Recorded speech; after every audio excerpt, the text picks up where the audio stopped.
wine business, and if I did, I'd be a wino. I understand that. But I got people that I relate to that are not, that they need guidance, or maybe I need from them. Social media.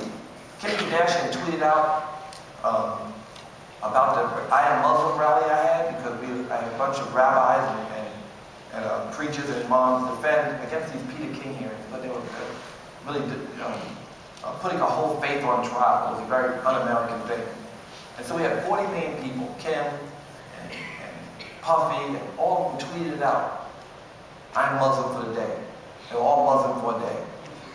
And so even though it was rainy and only 1,000 people came to the rally, 40 million people heard about the rally. And that was pretty good. So, if you got 6 million Twitter followers with Kim Kardashian, more than the president. Or if you got Ashton Kutcher and all these people tweeting out that they object to these hearings, putting a faith on trial. The Islamophobia in America is at a high that's dangerous. It's hurtful not only to the Muslim community, but to all of our spirits, not American. To get the First Amendment. And there's a cycle of negativity that ensues because of it. And so, anyway, so social media helped us with that rally. I use Global Grind. There's a lot of celebrity news. We talk to the celebrities, we frame their news in ways. We know they're influencers. They are influencers. And so we need them to use their celebrity. They like using their celebrity. And after they do it once or twice, they get addicted. And it's true. I have a friend, I'm on many boards of different philanthropic efforts, and one, Petra Nicole, has built 55 charities since that tsunami. She started a year later. I know she's on Dance with the Stars now, so God knows how many charities, how many orphanages. I said 55 charity orphanages in all the places where people are affected by tsunamis, and she's constantly working. Her celebrity is what brings her on her edge and her relationship. And the rap has got Daddy's House, Puffy, and the Sean Carter Foundation, and Lil Wayne's got a nickname, the Ludacris Foundation. Every rapper got a charity.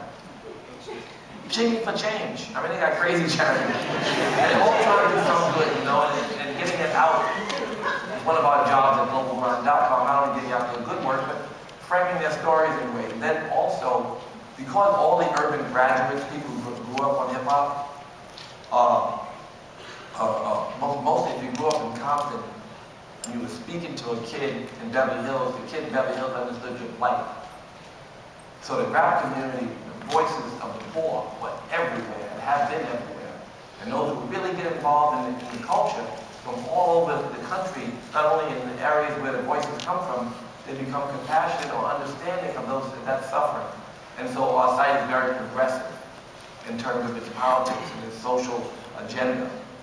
So what we want is, so as an army, I like to look at what we're trying to build. Global Grind is young cultural people who can be effective in change. So social media can be used that way, as we do with Global Grind. And you have to sometimes slip it to people a certain way and not trick them, engage them. And I think there's a lot of that going on. You look what social media has done, promote freedom in different parts of the world. Can you talk about that in Super Rich, where one of the beautiful things about hip-hop is it broke down so many racial, cultural walls in this country, and one of the dangers we're seeing in the online world, some of those walls are starting to come back up because everyone's running to the corner. Well, we have I like to look at it like racism and some of the more hateful side of America. Like, people got very angry. They wanted to, first of all, a black president, he had to save the world instantly. We put you in there, you better save the world.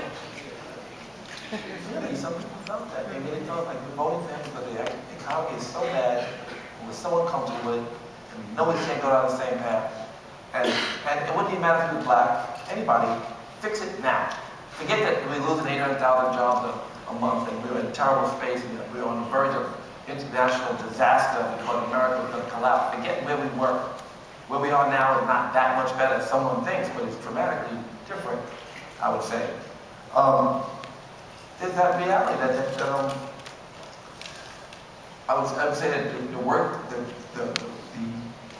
where we are in this country right now is a dramatic shift for the better.